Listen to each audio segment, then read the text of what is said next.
It's 2017 and Old Time Radio DVD is still here. Check out our new customer ownership program and the lowest prices ever. Just go to oldtimeradiodvd.com for full information about this wonderful program. Don't forget our new program, 123 Ready TV. Folks, this is really a great app for Android and Windows phones, computers, and tablets, and it's only $19.99. In the near future, we will be adding a new component to it, Old Time Radio. It's a great product for 2017. Visit oldtimeradiodvd.com today. Place your order. You'll be glad you did.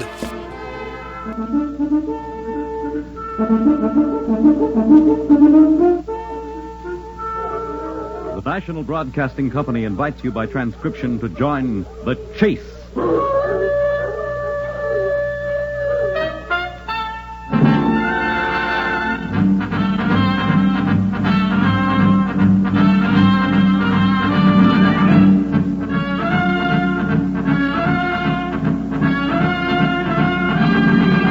In the animal world, there is the hunter and the hunted, hound and fox, hawk and sparrow, chicken and worm.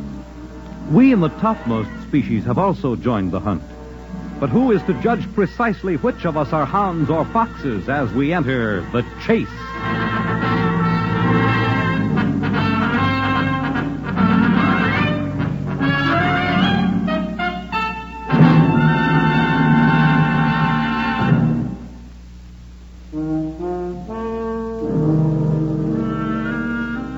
It was all very simple, really, and yet so complex. A nightmare with farcical overtones. The laugh, dear chap, was on me. And I must confess I failed to find it amusing. I remember meeting Noreen in a Soho pub. Our reunions were brief at that time, and clandestine. We were very much like two frightened mice, snatching moments of comfort together while the tomcat slept, and scurrying to cover when the beast would stir. Degrading, unwholesome, and I had made up my mind to put an end to it. Uncle Alfred will never agree, Elliott. Now, why shouldn't he agree? I don't understand it. What does he have against me, Noreen? I don't know. He's never really given me a decent explanation. I suppose he's a snob. He'd like me to marry someone prominently listed in Burke's peerage, I imagine. Some doddering old fool he could boast about. And play chess with. You're much too young and attractive for my guardian, darling. Besides, you don't like chess. Do you love me, Noreen? Madly. Would you prefer an earl or a duke? I wouldn't exchange the House of Lords for your little finger. Well, then that settles it. That settles what? I'm going to have it out with Sir Alfred today. He'll either grant permission for our marriage, or I'll know the reason why. No, Elliott. I'm afraid. Afraid? Oh, no. Come on, afraid of what? Uncle Alfred's such a beastly temper. You can be rather touchy yourself at times. I don't want any unpleasantness, darling. Particularly for you. Oh, there'll be no unpleasantness. I'll simply put it to him just like that. A good reason for standing between us, or stop meddling in our affairs. But, Elliott... Now, don't argue, darling. My mind's made up. Is he at home now? Yes, he should be. Well, then I'm off to be at the Lion. Wish me luck.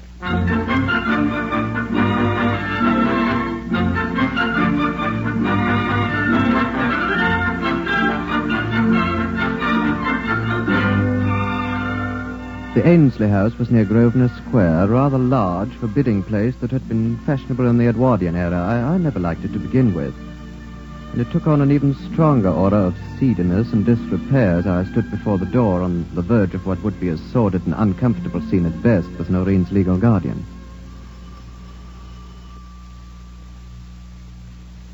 There was no answer to my ring, which I repeated several times.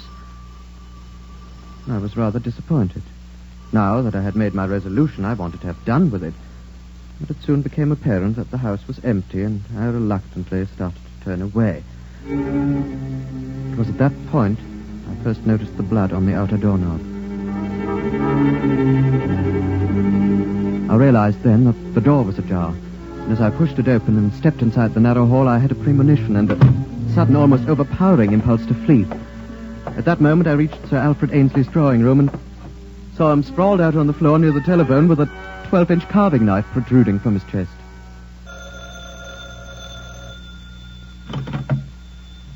Yes? Elliott, Yes, Noreen. I had to call. I was worried about you and Uncle Alfred. What? Where are you calling from? Tobacconist near Trafalgar Square? Is anyone with you? No, why? You sound so... Come over to your uncle's house immediately. And say nothing to anyone. What's happened, Elliott? Something frightful. Hurry, Noreen. My first thought, of course, was to notify the police. But some instinct made me hesitate. Instead, I decided to make a thorough check of the body and the room. And what I subsequently discovered was enough for me to thank my lucky stars that I hadn't called the authorities. Uncle Alfred. It's horrible. I found him lying here like that just before you phoned. Well, Well, what? do you believe me? Believe you? Darling, do you think for one moment that I even imagined you could do a thing like this? Perhaps you'll change your mind, Noreen, after you see what I'm going to show you. What are you saying, Elliott? Can you stand looking at him any closer? I'll try. Come over here, near his outstretched hand. Can you make out what he's clutching in his fingers, Noreen?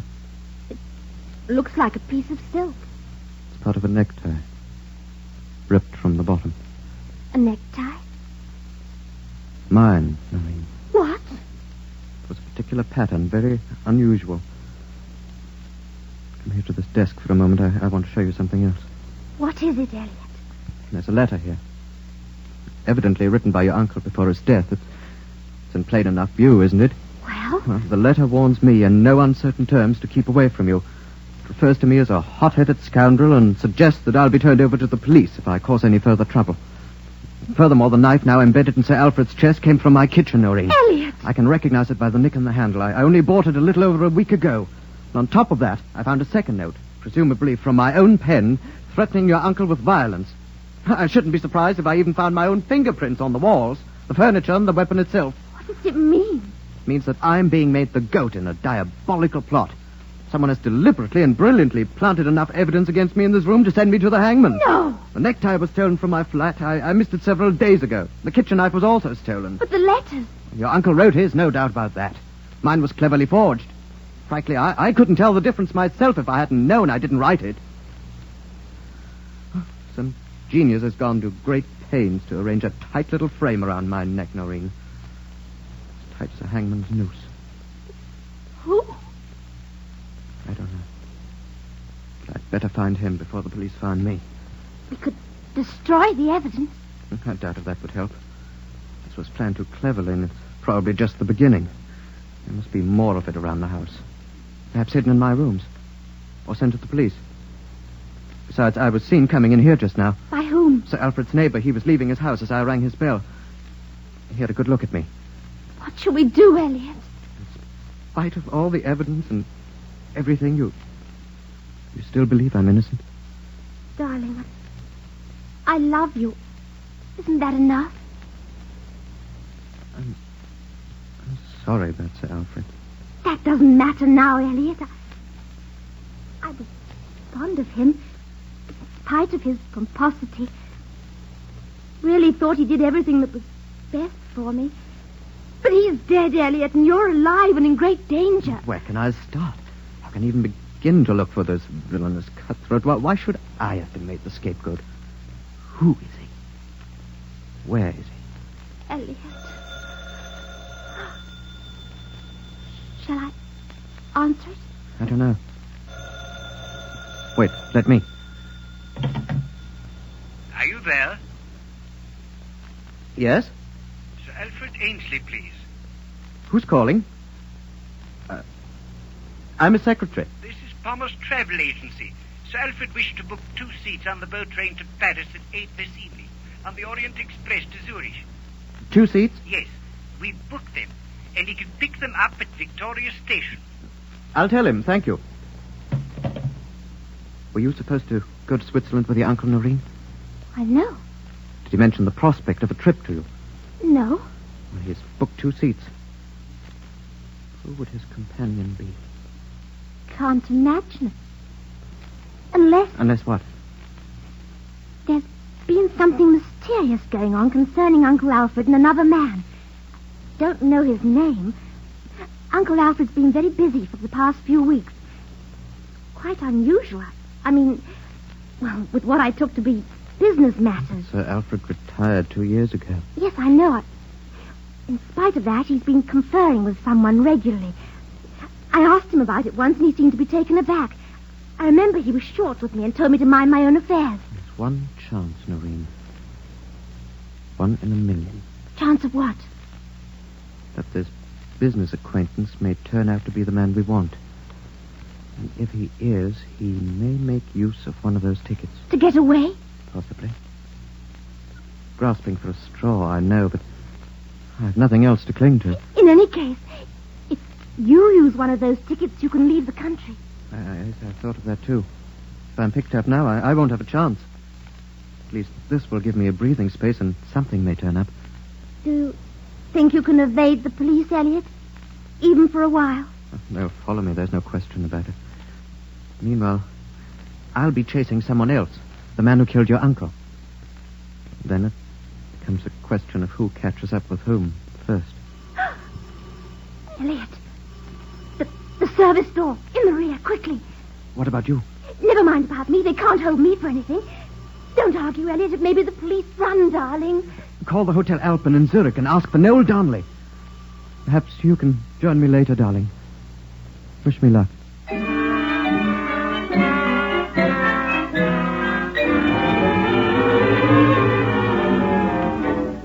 The seats were reserved in the first-class compartment, numbers 1 and 3 facing each other. And I'd left ticket number 3 at the station for my companion. When I entered the train, the compartment was empty, but just before departure time, my fellow passengers arrived. The first to enter was a woman, an American, evidently, judging by her clothes. And the second was an elderly gentleman who supported himself with a cane. I watched this chap from the corner of my eye, wondering if he was my quarry. But just as the train started to move, a burly fellow with a pipe in his mouth walked into the compartment and settled himself in seat number 3.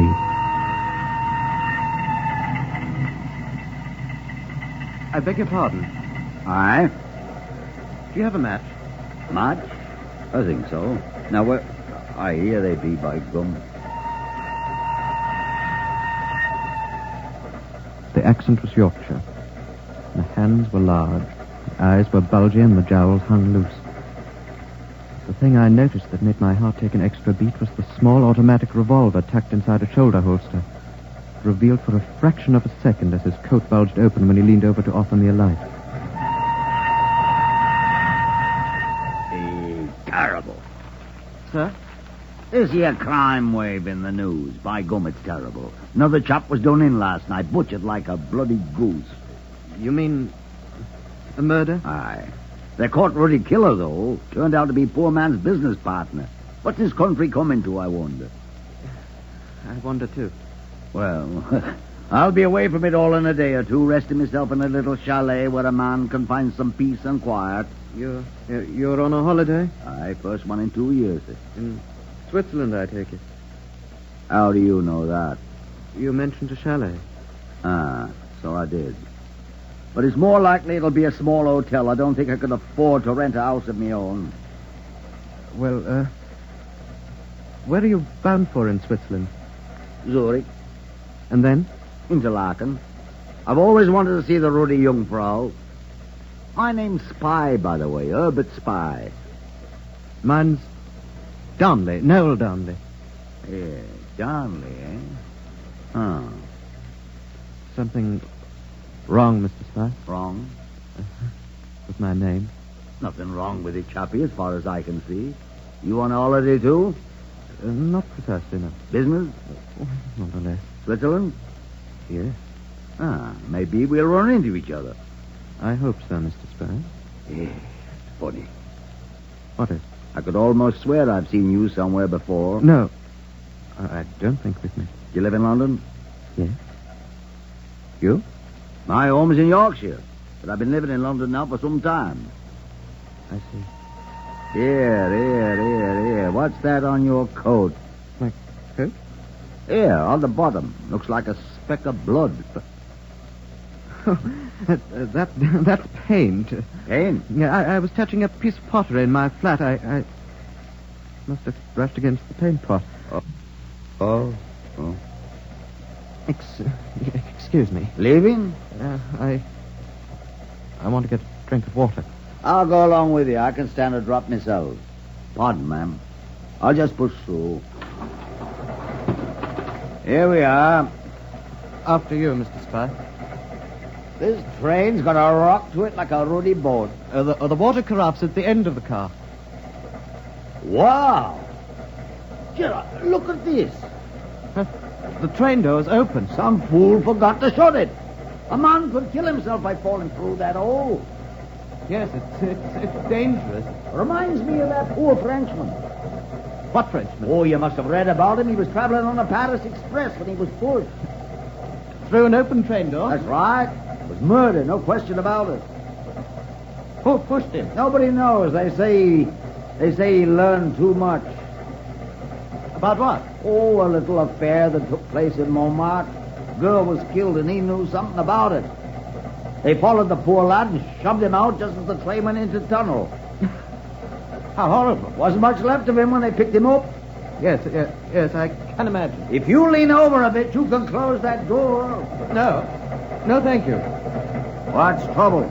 It makes me a little ill to look out this way. Here, let me, laddie. Here, that's better. Much. Well, here's our drink. Thank you. Oh, by God, water tastes like it's been run through coal mine. Shall we go back to the compartment? Come along.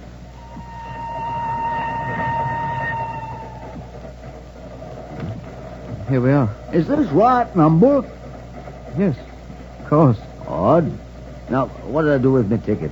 Oh, Pardon me, madam. sorry, ma'am. Now, let's have a look at that ticket of mine. Seems to me... Is something the matter, Mr. Spy? What was your name again, chappie? Darnley. Noel Darnley. So you said before.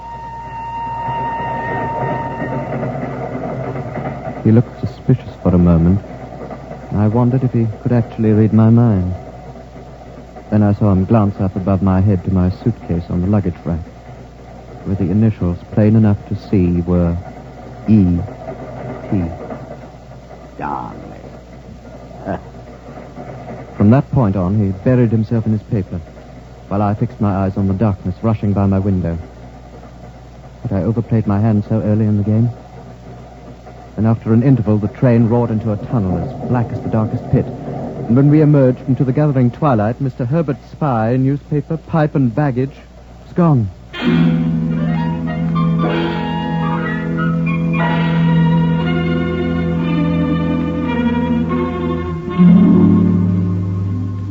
Are you there? Is this London? Elliott, where are you calling from, darling? Paris. I'm just about to board the Orient Express. What's happened? Well, I think I found my man, Noreen. I lost him on the boat train, and I picked him up again on the platform when the train reached Paris. I'm staying close to him now, although he doesn't know it. I can see him from here, waiting at the gate for the train to Zurich. I'm going to join you, darling, in Switzerland. How are things getting on? Awful. It's been spread all over the papers.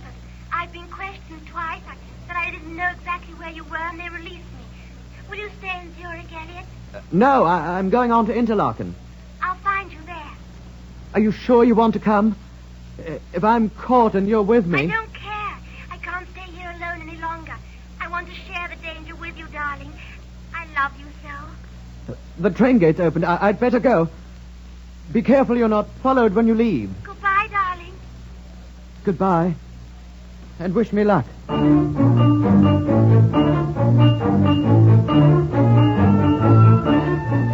I was careful not to let him see me on the way to Zurich, and when we changed trains for Interlaken, I rode once again in a different car.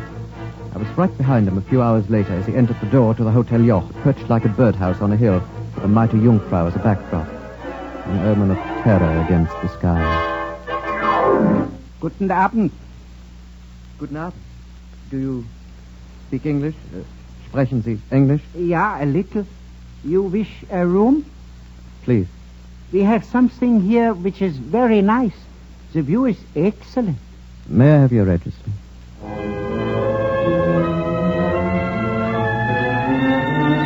The name above mine was Herbert Spies, and they'd given him room number 12. I asked for 10 across the hall, then wondered what my next move was going to be.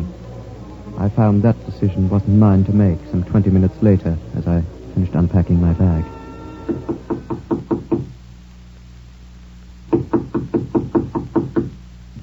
Come in.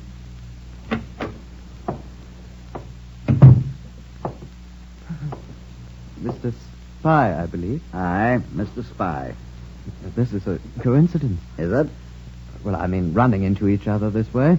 You've been following me. Oh, no. That's not quite true. Don't lie, by gum. I let you trot along behind me just to see how far you'd go. Now, what's your game, chappie? What's yours? Mine? I'm on holiday. So am I. Now, look here. Why are you sticking to me like a ruddy plaster, chappie? And why are you trying to run away? Run away? Me? You left your compartment seat in the boat train to Paris. Of course I did. The seat wasn't mine. I'd made a ruddy mistake, that's what. My reservation was put to the car. Then I'm sorry, Mr. Spy. Sorry? For what? For making a nuisance of myself. I mistook you for someone else, someone I've been searching for. I assure you I won't annoy you again. You just make certain of that, chappie. That's all I've got to say.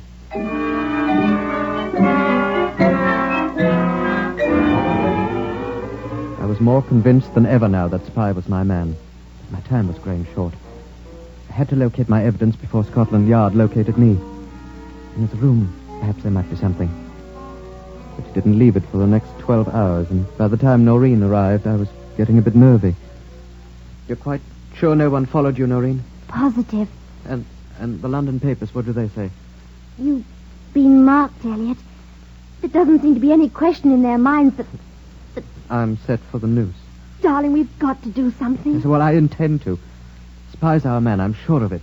He carries a gun. He does? In this room, his luggage, there may be evidence, but sticking so close to it, I can't break in. I'll get him out, darling. You? How? A woman can manage those things, one way or another. I don't want you getting mixed up with Spy, Noreen. It's too dangerous. He's across the hall. Yes, but Noreen... Wait here.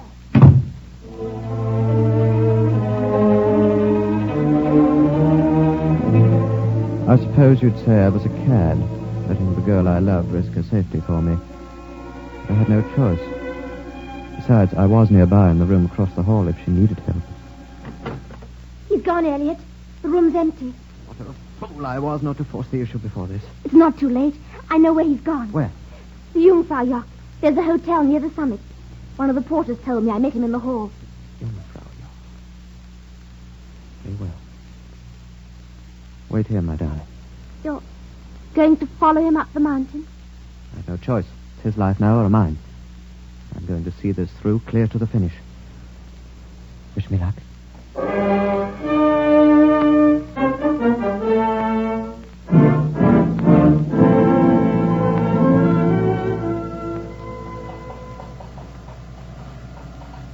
It's 11,000 feet straight up to the Jungfrau Yacht. And you're carted to the top by the highest rack railway in the world. The scenery is magnificent if you're enjoying it as a tourist, but one has little time for landscapes when one's very life depends upon the trip.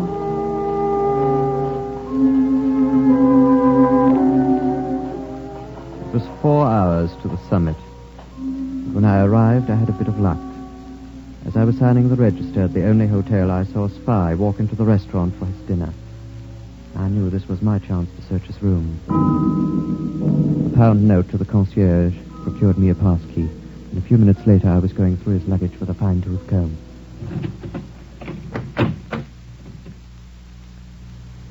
Spy. There's no need for that revolver, Mr. Spy. No? Well, we can discuss this thing quietly. How would you like to talk it over with a constable? Don't try to bluff me, Spy. Huh? You wouldn't turn me over to a constable, and you know it. And why not? Because you murdered Sir Alfred Ainsley. I what? You killed him and arranged things so they'd hold me for the crime. You must be young Elliott Preston. Why did you choose me? We never even met before.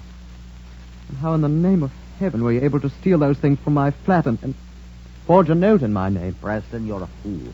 Am I? You shouldn't have run away. No. What would you have preferred me to do? Take your place on the scaffold? Can you read German? Oh, what's that got to do with it? You might have read the evening paper with the latest London news. I saw it while I was having my dinner. What news? You've been cleared. Cleared? The good thing for you I took my holiday before Sir Alfred's murder was printed in papers. Otherwise, my friend, I'd have put you in handcuffs before that train left the London rail yard. Handcuffs? You mean you're an officer? Scotland Yard. And Chappie, I am on a holiday. A boatman's holiday, it appears to me now. But you said I was cleared. How? What? Why? Simple enough. They managed to find the real killer.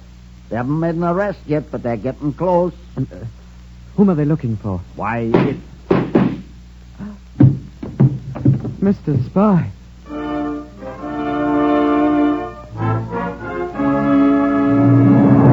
Revolver shots came from behind me, and as he crumpled like a sack of flour right before my eyes, I wheeled to face the open door. She stepped into the room, a gun still smoking in her hand. Noreen! Yes, darling. I'm so sorry. Noreen! It was you! Yes, darling. Who killed your uncle? And then arranged it so they'd look for me. Too bad it was wasted.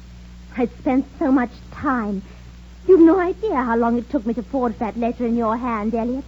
It was absolutely nerve-wracking. But they found you out. Yes. Evidently I erred in one way or another. Now it's my name that's in the news, darling. And poor Mr. Spy just paid with his life for finding that out. But why? Why did you kill Sir Alfred? He was opinionated. He said I was insane.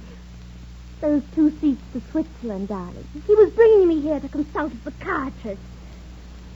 Then that was why you refused to let me marry you. He knew all the time that you were mad. Ridiculous, wasn't it? No. Far from it. You're ill, Noreen. Don't be silly. Give me that revolver. Don't come near me, Elliott. Give me the gun. One step further and I'll shoot. Noreen!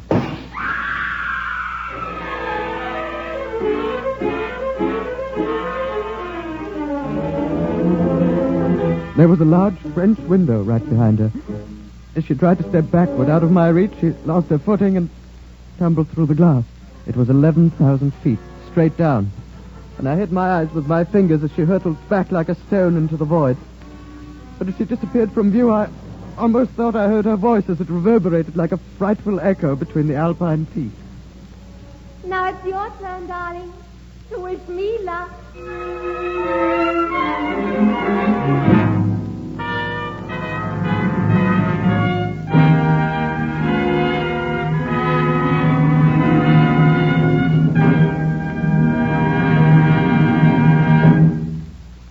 In the animal world, there is the hunter and the hunted. Hound and fox, hawk and sparrow, chicken and worm. We in the topmost species have also joined the hunt. But who is to judge precisely which of us are hounds or foxes as we enter the chase?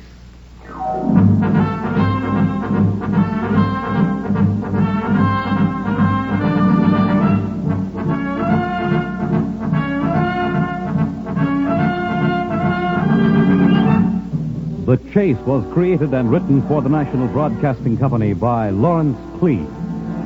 Featured in tonight's cast were Joyce Linden and Lester Fletcher. Others in the cast were Horace Graham and Guy Rep. The Chase was directed and transcribed by Walter McGraw.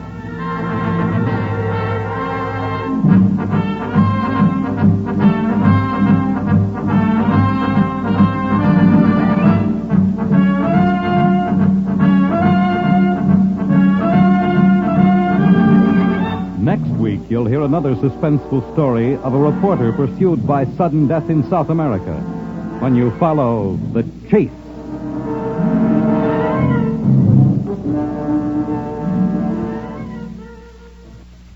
Next, it's First Nighter on NBC.